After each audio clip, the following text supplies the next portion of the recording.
Story of English.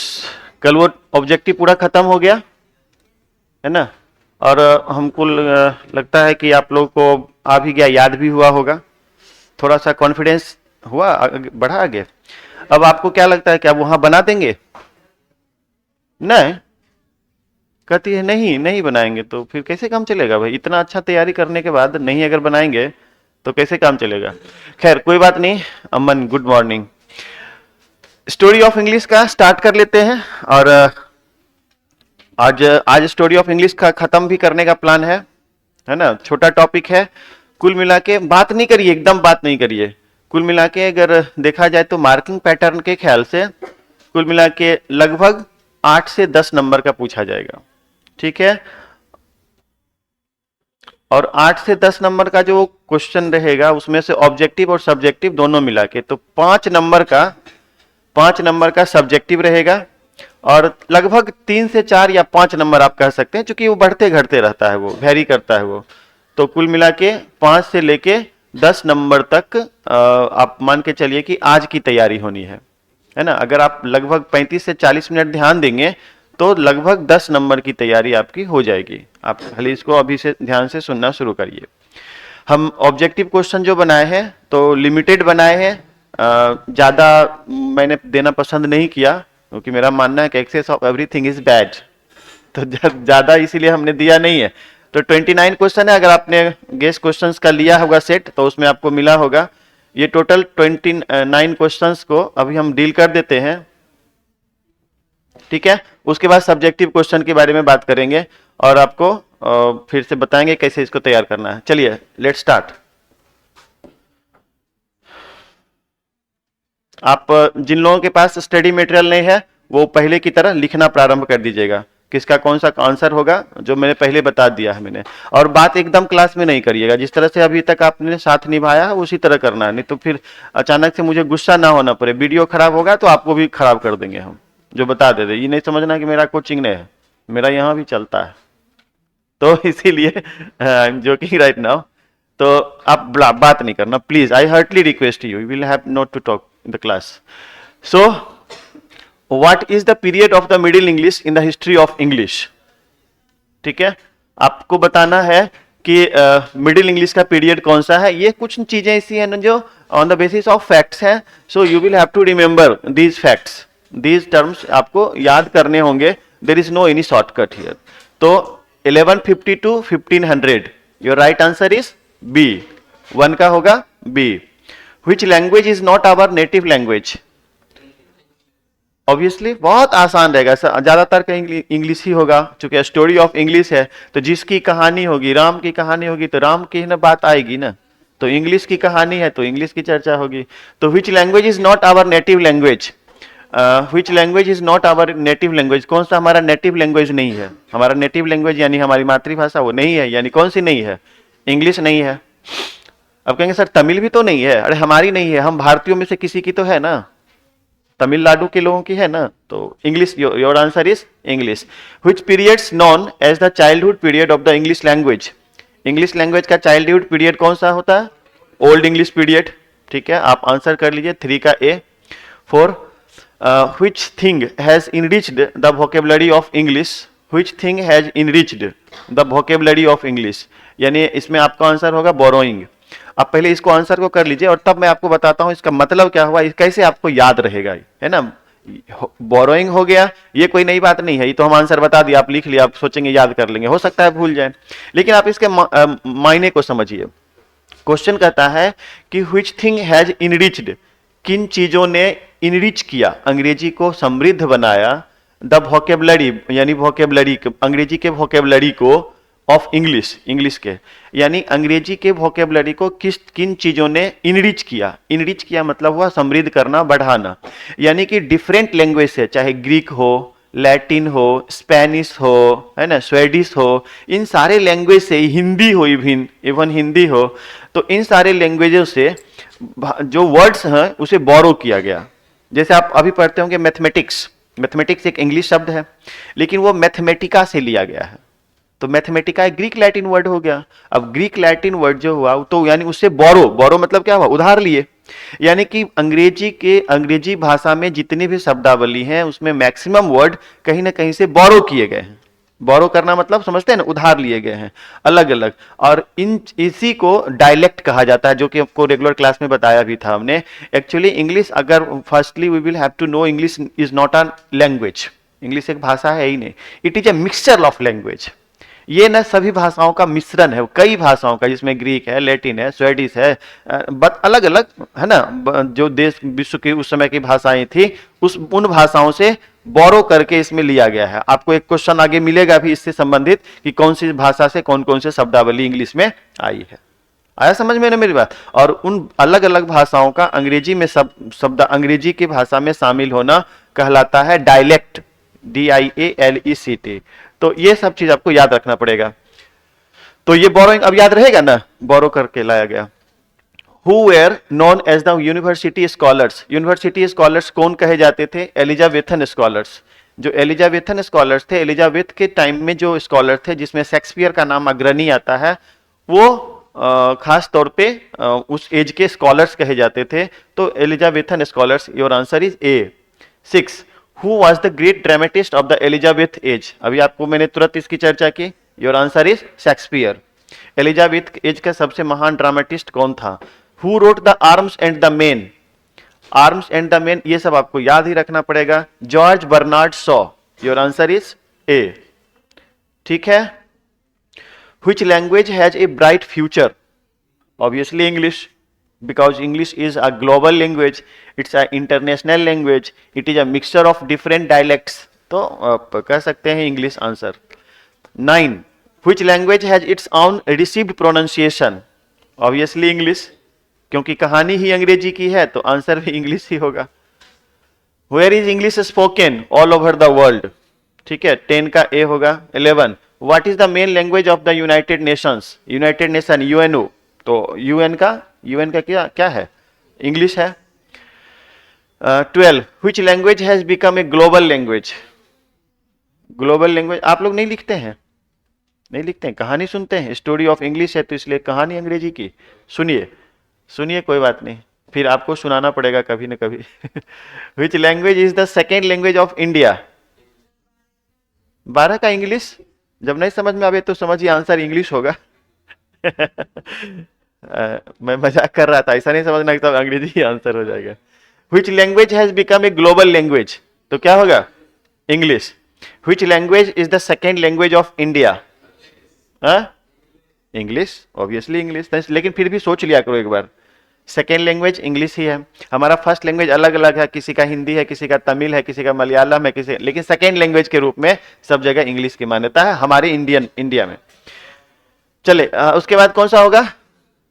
Which language functions as a link language between south and north India? South और north India कौन जोड़ता है? English जोड़ता है। ये आपका आंसर 14 का डी होगा।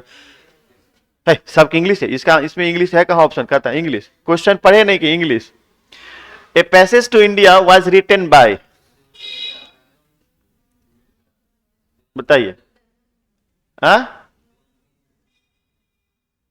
जॉन मिल्टन नहीं, E.M. फॉस्टर। आप इसमें टिक लगा लीजिए, E.M. फॉस्टर।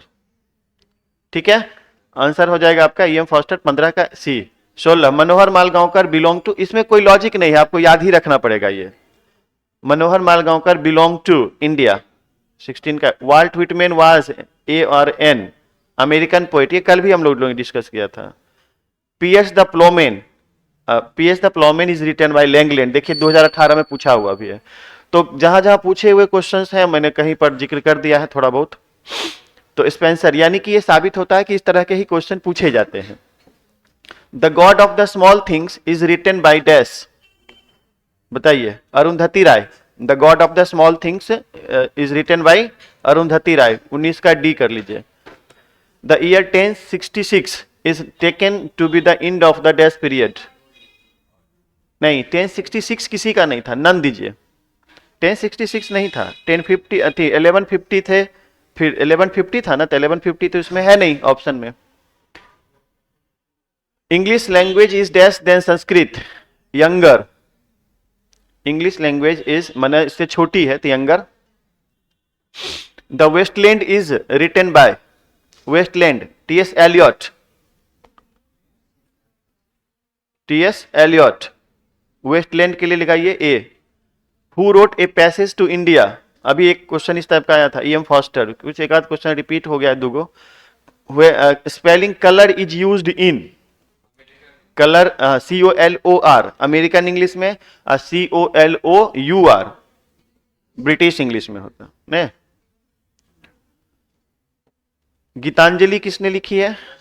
रविन्द्रनाथ टैगोर ने। कुछ चीजें याद रखनी है बस, बहुत हो गया। The Waste Land was written by T.S. Eliot, ये कोई दो क्वेश्चन रिपीट हो गया, अलग अलग तरीके से पूछा हुआ रहता है तो फिर लिखा गया।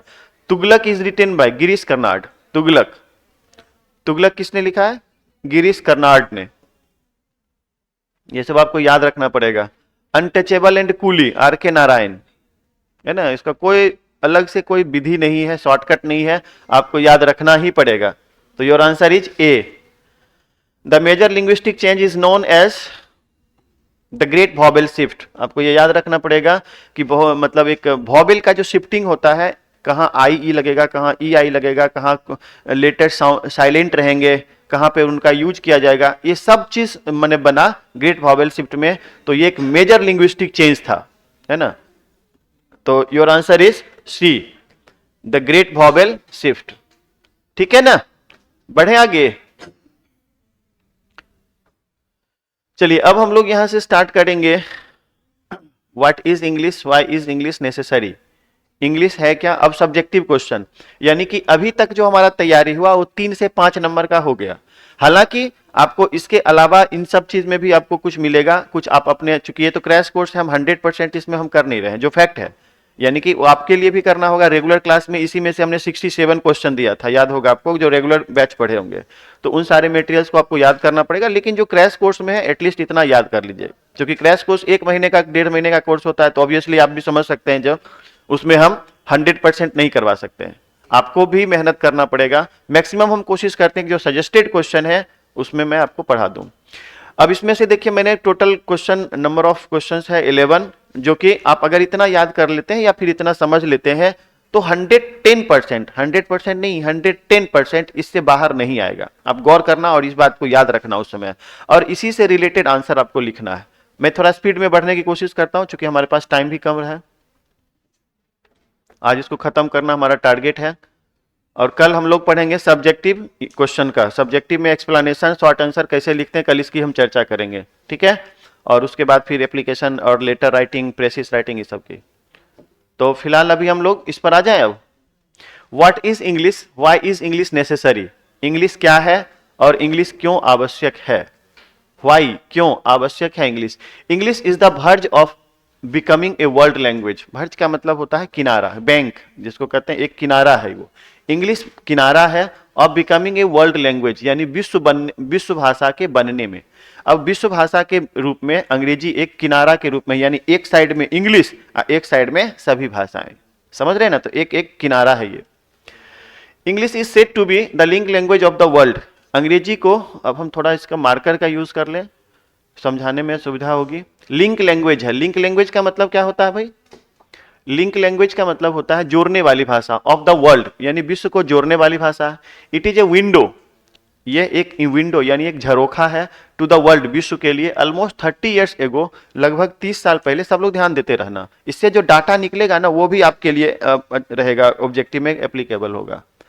Almost 30 years ago it was the first language in 12 countries, 12 देशों में यह पहले भाषा के रूप में, फर्स्ट लैंग्वेज के रूप में थी, है ना, 30 साल पहले।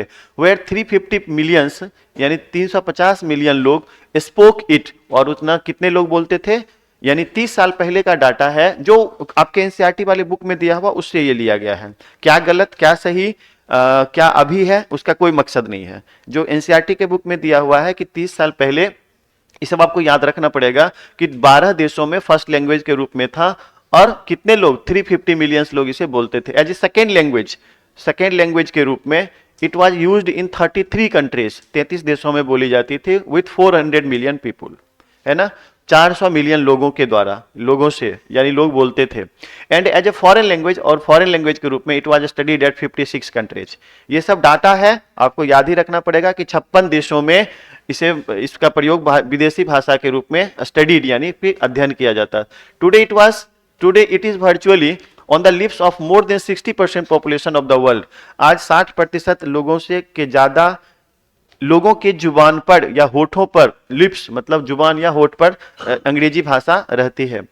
इट हैज बीन स्पोकन, यह बोला जाता है, एंड हर्ड और सुना जाता है अराउंड द ग्लोब, लगभग पूरे विश्व में। इन इंडिया, भारत में, it is the official language of the central government, यानी ऑफिशियल लैंग्वेज के रूप में भारत में इसका प्रयोग किया जाता है सेंट्रल गवर्नमेंट में। And A majority of state government, और बहुत सारे state government it is used, और बहुत सारे स्टेट गवर्नमेंट में भी ऑफिशियल लैंग्वेज के रूप में यूज किया जाता है। जैसे खासतौर पे साउथ इंडिया के जितने भी स्टेट हैं, पौंडीचेरी हो गया, कर्नाटका हो गया, तमिलनाडु हो गया, केरला हो गया, इनमें ऑफिशियल लैंग्वेज के रूप में भी अंग्रेजी का प्रयोग किया जाता है। हमारे यहाँ नहीं होता है, बिहार में। It is used in most of all the commercial, इसका प्रयोग सभी कॉमर्शियल यानी वाणिज्यिक और बिजनेस हाउस में किया जाता है। With the advent of a large number of multinationals into the country, यानी विश्व में बहुत सारे मल्टीनेशनल, किसको कहते हैं? मल्टीनेशनल कहते हैं जो बहुराष्ट्रीय कंपनियां होती हैं, जो एक से ज्यादा देशों में कंपनियां हैं। उन कंपनियों में अंग्रेजी का प्रयोग करके उसे अंतर्राष्ट्रीय बनाया जाता है, यानी कि अंग्रेजी का प्रयोग होता है वहां पर। अभी बताइए कि अगर मान लेते हैं HSBC बैंक, जो हांगकांग संघाई बैंक है ना, अगर उसका एक ब्रांच यहाँ इंडिया में रहेगा तो उसमें हिंदी में काम होगा, क्योंकि उसके तो प्रोसीजर सब वहां से आएंगे। अमेरिकन बैंक होगा, बैंक ऑफ अमेरिका होगा, आप पीटर इंग्लैंड का शब्द खरीदते हैं तो उसका जो फ्रेंचाइजी होगा, वो जो दिया होगा तो इंग्लिश में टॉक किया होगा ना। तो मतलब है कि इंग्लिश का प्रयोग इन चीजों में किया जाता है। English has acquired a more prominent place, अंग्रेजी ने बहुत महत्वपूर्ण, ज्यादा महत्वपूर्ण चीजों को छेका है, प्लेस स्थान लिया है इन इंडिया, भारत में। अन्य चीजों में, बहुत चीजों में अंग्रेजी का स्थान आ गया है। यानी कि आपको लगता होगा कि बिना इंग्लिश के हम कोई काम आगे नहीं कर सकते हैं। आप भी समझते हैं कि अगर किसी को इंग्लिश बोलते हुए देख लेते हैं, आप उसे ज्यादा स्मार्ट मानते हैं। क्यों? क्योंकि हमारी ये मेंटेलिटी हो गई है। तो अंग्रेजी छा गया, और वो अंग्रेजी अब अंग्रेजियत में बदलते चला जा रहा है धीरे धीरे। यानी हम पर अंग्रेजियत हावी होते जा रहा है। अपने आप को हम एडवांस बनाना चाहते हैं, सेलिब्रिटी की तरफ फील करना चाहते हैं, जिससे, और अगर हम हिंदी में बात कर रहे हैं तो हम मतलब बकलोल की तरह लोग गिनती करते हैं उसको, लोग थोड़ा सा कम आंकते हैं। English it is almost must, यह लगभग हर के लिए जरूरी है। फॉर एवरी पर्सन, हर एक लोगों के लिए, व्यक्ति के लिए, युवाओं के लिए, अथवा बूढ़े लोगों के लिए और महिलाओं के लिए। Who wants to get along the world, जो अलोंग द वर्ल्ड का मतलब क्या हो गया? जो लगभग पूरे विश्व में, इसे इन द कंट्री यानी देश में, लगभग पूरे विश्व में, देश में, इन द सिटी शहरों में, लोकेलिटी मतलब मोहल्लों में, और इवन इन द हाउस, यहां तक कि घर में भी, to know how to speak good English, यानी कि इस बात की कोशिश करते हैं कि किस तरह से अच्छी अंग्रेजी सीखी जाए, बोली जाए, यूज की जाए। यानी अंग्रेजी बोलने की ख्वाहिश रखते हैं, यानी कि जानते हैं। यानी हर कोई इसके प्रति अपने आप को इंटरेस्ट दिखाता है। तो इंग्लिश क्या है और इंग्लिश क्यों कंपलसरी है भारत में, इसकी चर्चा यहां से यहां तक हुई। आपको लाइन लाइन मैंने समझाया, और आप इसे धीरे धीरे करके पढ़ेंगे तो समझ में और आएगा। Right A note on the future of English in India, जरूर पूछेगा, आप जरूर इस पर ध्यान दीजिए। डिस्कस, या फिर इसको इस तरह से भी पूछा जा सकता है, discuss about English in India in the coming year, आने वाले समय में इंग्लिश का क्या, आने वाले समय में भारत में अंग्रेजी के बारे में आप डिस्कस करें, विमर्श करें, है ना। तो ये दोनों क्वेश्चन एक जैसा है, यानी कि future of English in India, या फिर ये English is an international language. अब देखेंगे ना, बहुत मिलता जुलता भाषा, एकदम छोटे छोटे लैंग्वेज में लिखा हुआ। English is an international language, एक अंतरराष्ट्रीय भाषा है। The future of English is very bright, अंग्रेजी का भविष्य बहुत ही उज्जवल है इन इंडिया, भारत में। It is the language of science, यह साइंस की भाषा है, एंड कॉमर्स, और कॉमर्स की भाषा है। It played very important role, इसने निभाया बहुत महत्वपूर्ण रोल इन आवर फ्रीडम, हमारे आजादी के मूवमेंट यानी आंदोलन में। बिकॉज ऑफ इंग्लिश, अंग्रेजी की वजह से, different people of different castes, CASTES होगा यहाँ पे ना, थोड़ा स्पेलिंग एरर है, ठीक है ना। जहां जहां स्पेलिंग एरर हो गया मैं आपको वहां पे आर्ग्यूमेंट दे देता हूं। कास्ट माने जाति, एंड रिलीजन और धर्म, speaking different languages as a living in different states, यानी बिकॉज ऑफ इंग्लिश, अंग्रेजी की वजह से विभिन्न लोग, विभिन्न जाति और विभिन्न धर्म के स्पीकिंग डिफरेंट लैंग्वेजेज, जो अलग अलग भाषाएं बोलते थे, as well as living in different states, जो अलग अलग राज्यों में रहते थे, केम ऑन वन स्टेज, एक प्लेटफॉर्म पर आए। क्योंकि अंग्रेजी, अब हमें अगर बोलना है अंग्रेजों को बाहर करने के लिए, तो हम बोलेंगे क्विट इंडिया, बिहार में लोग समझेंगे नहीं। हम बोलें बिहार में बोलेंगे भारत छोड़ो, तो वो समझेगा नहीं वहां तमिलनाडु वाला। तो इसलिए एक अंग्रेजी कॉमन किया गया, है ना। तमिलनाडु में तमिल में बोलेंगे तो हम नहीं समझेंगे, और हम हिंदी में बोलेंगे तो वो नहीं समझेंगे। तो एक कॉमन लैंग्वेज किया गया इंग्लिश, जिससे सब समझे, और हमें आज़ादी के आंदोलन में हमें हेल्प मिला। इंग्लिश गेव एन एनर्जी, अंग्रेजी ने एक ऊर्जा दिया, टू आवर फ्रीडम मूवमेंट, हमारे आज़ादी के आंदोलन को, एज ए लैंग्वेज, भाषा के रूप में। इंडियंस हैव पार्टली और fully need of English in every field, भारतीयों को लगभग अंशतः या फिर पूर्णतया आवश्यकता होती है लगभग हर फील्ड में अंग्रेजी की। English also uses to remove unemployment, अंग्रेजी अनएम्प्लॉयमेंट को रिमूव करता है। Thousands of employees who know how to speak English, हजारों एम्प्लॉय जो अंग्रेजी बोलना जानते हैं, work in call centre, call centre में काम करते हैं, अर्न ए हैंडसम सैलरी, और एक आकर्षक वेतनमान पाते हैं, है ना। हो गया यह। The future of English is very bright in India, फिर से वही लाइन है, देखिए ऊपर में भी लिखा हुआ था, we can not do anything without English, हम अंग्रेजी के बिना कुछ नहीं कर सकते। It is language of international trade, यह अंतर्राष्ट्रीय ट्रेड की भाषा है, कॉमर्स की भाषा है, साइंस की भाषा है। ऑल द रिसेंट इन्वेंशन, सभी जो तत्काल में जो इन्वेंशन का मतलब खोज, एंड डिस्कवरीज, आविष्कार हुए हैं, are found in English language, अंग्रेजी भाषा में पाए गए। So the future of English is very bright in India. अब बताइए, एक लाइन आपको, एक शब्द ऐसा है जो आपको समझ में नहीं आया, लेकिन आपको थोड़ा रिपीट करना पड़ेगा, बार बार रिपीट करिएगा, लिखिएगा, तभी आएगा। चूंकि मेरे यह हिंदी में बता इसलिए रहा हूं चूंकि आप इससे जुड़िए खाली, बस उसके बाद करना आपको पड़ेगा।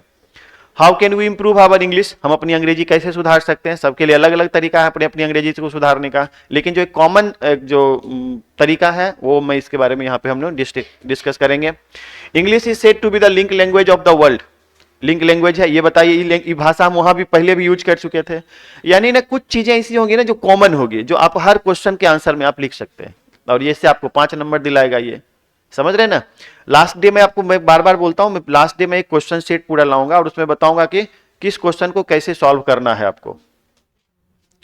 तो अभी पहले पढ़ते चलिए सब। It is not our mother tongue, ये हमारी मातृभाषा नहीं है। It is taught as a foreign और सेकेंड लैंग्वेज, यह विदेशी भाषा के रूप में सीखी जाती है, और सेकेंड लैंग्वेज या फिर द्वितीय भाषा के रूप में भारत में। So it is difficult for Indians, अतः भारतीयों के लिए यह डिफिकल्ट है, to face some problems in learning English, अंग्रेजी सीखने में, इसलिए भारतीय लोगों के सामने बहुत सारी कठिनाइयां होती हैं।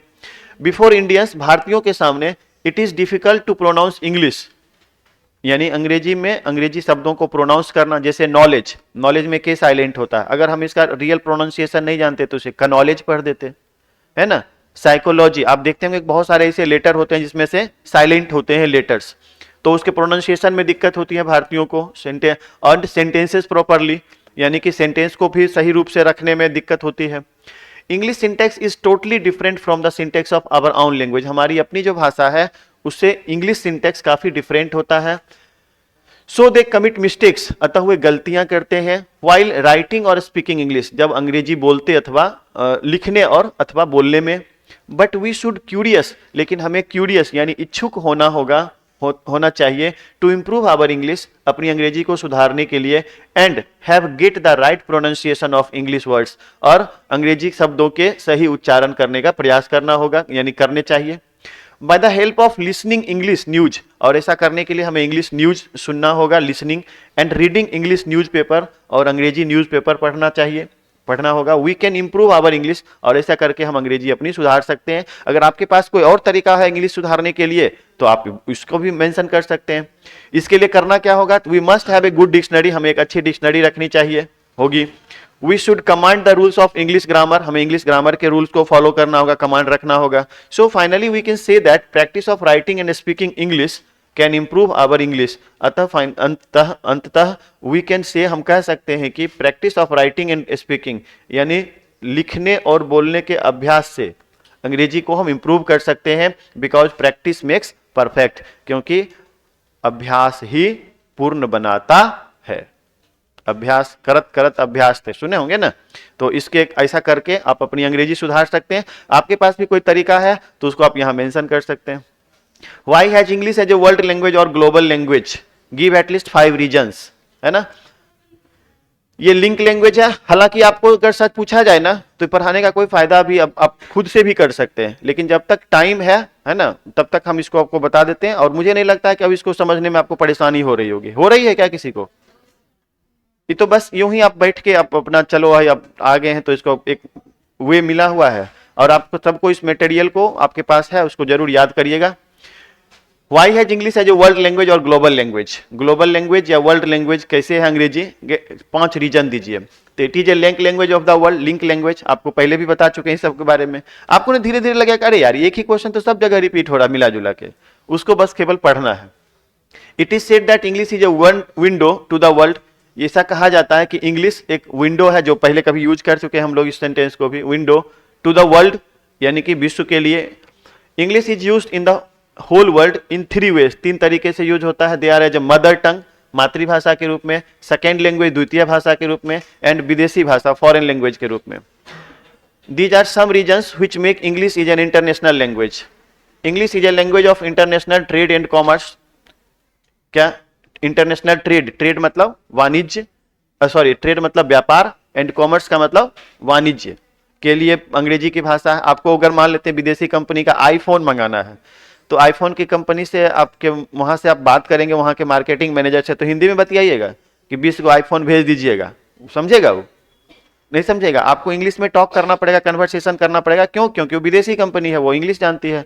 तो आप किसमें? इंटरनेशनल ट्रेड की भाषा हुई कि नहीं हुई? It is a language of academic and scientific writing. Academic, Newton का सिद्धांत, प्रिंसिपल ऑफ या थ्योरी, थ्योरी बोलेंगे ना, थ्योरी ऑफ न्यूटन या प्रिंसिपल ऑफ न्यूटन जो है वो किस में होंगे? इंग्लिश में होंगे। वो हिंदी में लिखे होंगे क्या? आपको ठेठी में कोई समझाएगा क्या? Obviously not. It is a language of airport, airport की भाषा है। एयरपोर्ट पे आप जाएंगे, अमेरिका जाएंगे, तो उससे जो बात करेंगे वो इंग्लिश में टॉक करेंगे ना, कि हिंदी में बतियाएंगे किस पर उतरना है, आप ऊपरे पड़ जाइएगा। It is a language of diplomacy, कूटनीति की भाषा। देशों के बीच अच्छे संबंध चाहिए तो आपको, मोदी जी जाते हैं वहां पर अमेरिका, तो इंग्लिश में चाय पियेंगे तो जिस समय बैठेंगे वहां इंग्लिश में बतियाएंगे ना। क्या पूछेंगे? क्या हालचाल है और बताइए ठंडा कर रहा है कि नहीं आपके यहाँ, ऐसा पूछेंगे? नहीं पूछेंगे, ऑब्वियसली नॉट। तो ये इससे डिप्लोमेसी, अगर आप इंग्लिश टॉक करते हैं उसके साथ करते हैं तो आपकी डिप्लोमेसी, कूटनीति आपके मन ज्यादा कारगर होगी। It is a language of international sports. Obviously आप जाएंगे इंग्लैंड खेलने के लिए तो वहां हिंदी में तो नहीं बतियाएंगे, पाकिस्तान के खिलाड़ी कुछ हिंदी में बतिया लेते हैं ना। समझ में आ रहा है ना भाई क्या क्या कौन कौन सा रीजन है? Describe the difficulties you come across while learning English. जब आप अंग्रेजी को सीखते हैं तो कौन कौन सी कठिनाइयां आती हैं आपको? ऑब्वियसली आप, हालांकि हम सबको तो खाली कठिनाई ही कठिनाई आती है, इसलिए आंसर में कमी नहीं रहेगा, लेकिन फिर भी पढ़ लेते हैं। These are some basic difficulties we come across while learning English. To face the problem of right pronunciation. Right pronunciation का मतलब क्या हो गया?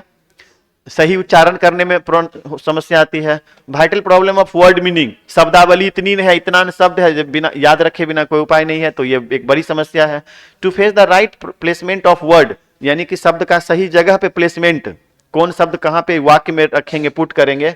और sentence in the formation of English literature, अंग्रेजी साहित्य लिखते समय में किस शब्द का कहां प्लेसमेंट करेंगे, ग्रामर का क्या रूल है, कहां शैल, कहां विल, कहां कैन, कहां कुड, ये सब लगेगा, इसका नॉलेज होना चाहिए। तो ये हमारे लिए बड़ी समस्या होती है। Difference between old English and modern English, ठीक है, ये भी क्वेश्चन पूछने की संभावना रहती है। 5 नंबर का ऐसा क्वेश्चन रहता है, आपको जरूर याद रखना चाहिए। The old English period was the childhood of English of a language, यानी अंग्रेजी भाषा का चाइल्डहुड कहलाता है ओल्ड इंग्लिश। हम लोग अभी ऑब्जेक्टिव में भी पढ़े थे इस चीज को। At least English was purely A mixture of different dialects, मैंने ये बात बोला भी था, डिफरेंट डायलेक्ट्स का मिक्सचर होता है English. These words were written, ये शब्द लिखे जाते थे, रिटन एंड प्रोनाउंस डिफरेंटली, अलग तरीके से। जैसे आपको याद होगा कि sweetest love I do not go, मैंने पढ़ाया था तो GOE बोला था, गोए पढ़ा था ना, तो ठीक उसी तरह से उसके प्रोनाउंसिएशन क्या थे, अलग होते थे। इट हैज नो ग्रामर, कोई उसमें ग्रामर की कमी होती थी, ग्रामर आज के जो ग्रामर है उतना ज्यादा ऑथेंटिक नहीं थे उस समय। Of its own many of old words and structures have gone out of use today, आज के डेट में अब बहुत सारे स्ट्रक्चर्स और उसके जो वर्ड्स थे अब यूज नहीं किए जाते हैं ओल्ड इंग्लिश के। From 15th century till now, 15वीं शताब्दी से लेकर अभी तक के समय को क्या कहते हैं? Modern English. In this period, इस पीरियड में words from almost 50 different languages came in English to express new ideas. और इस दरमियान में, इस पीरियड में लगभग 50 विभिन्न भाषाओं से शब्द आए नए, अपने नए नए विचारों को प्रस्तुत करने के लिए। अलग अलग शब्दावली आए, अलग अलग अर्थ रखते हुए। दीज लैंग्वेजेज आर लैटिन, वो कौन कौन से हैं? Latin, Greek, French, Italian, Hindi, जिसकी चर्चा हम थोड़ी देर पहले भी कर रहे थे। इन्हीं सब भाषाओं से आके बोरो, यानी कि इन सबसे भाषाओं से शब्द को बोरो किया गया। Write down the importance of English for Indians. ठीक है, थोड़ा स्पीड से हम जरूर बढ़ रहे हैं, लेकिन आसान है इसीलिए कि एकदम धीरे धीरे बढ़े, तब तो 3 क्लास लग जाएगा फिर, है ना। यानी कि हमने जो लगभग 1.25 महीने में हमें क्लास करना है, वो 3-4 महीने का क्लास 1.25 महीने में करना है। आप देखते होंगे ग्रामर में भी हमने पूरा फुल स्पीड से जो थ्योरेटिकल रूल्स रेगुलेशन थे उसको भी पढ़ाया, प्रैक्टिस भी आपसे करवाया। आप कितना इंटरेस्ट रखे हैं वो तो आप पे डिपेंड करता है। Importance of English for Indians, भारतीयों के लिए अंग्रेजी का क्या महत्व है? मुझे लगता है कि अब सब वही भाषा होगी, पढ़ लेंगे खुद से, बोलिए कि पढ़ाना पड़ेगा? पढ़ा दें। English is very important language for Indians, अंग्रेजी बहुत महत्वपूर्ण भाषा है भारतीयों के लिए। We can not do anything without English, हम अंग्रेजी के बिना कुछ नहीं कर सकते, क्योंकि because it is the age of science, technology and global market, क्योंकि ये साइंस, टेक्नोलॉजी और ग्लोबल मार्केट का जमाना है। एज मैंने जमाना है, global market economy. The working knowledge of English is very important for Indians, भारतीयों के लिए वर्किंग नॉलेज यानी काम करने, आप अंग्रेजी में कोई काम करते हैं, जैसे कंप्यूटर पे कोई एप्लीकेशन पे काम करते हैं, इंग्लिश नहीं आएगा। आप अभी शारदा डिजिटल का एप्लीकेशन डाउनलोड करते हैं तो वहां पर हिंदी में नहीं लिखा मिलता है कंटेंट। कंटेंट में जाते हैं, है ना। अब कंटेंट मैंने समझ में नहीं आता तो आप करते हो काम को, यानी कि उस एप्लीकेशन पर आप सर्व कर पाते। तो ठीक उसी तरह से यह है कि द वर्किंग नॉलेज, काम करने का जो ज्ञान है अंग्रेजी में, is very important for Indians, भारतीयों के लिए। इन ग्लोबल मार्केट, ग्लोबल यानी वैश्विक बाजार में computers and internet are compulsory, आवश्यक है कंप्यूटर इंटरनेट। विदाउट दिस, इसके बिना India can not become a developed country, नहीं हो सकता है developed country. To communicate with world's technology, विश्व के टेक्नोलॉजी, इंग्लिश इज इंपॉर्टेंट। में मतलब उसमें आपको सर्वाइव करना है तो अंग्रेजी आपके लिए महत्वपूर्ण है। In private sector many multinational companies, बहुत सारी अंतरराष्ट्रीय यानी बहुराष्ट्रीय कंपनियां आर अवेलेबल इन इंडिया, भारत में अवेलेबल हैं। And the knowledge of English is also necessary to get jobs in private sector, और प्राइवेट सेक्टर में जॉब को प्राप्त करने के लिए आपको अंग्रेजी बहुत ही आवश्यक है।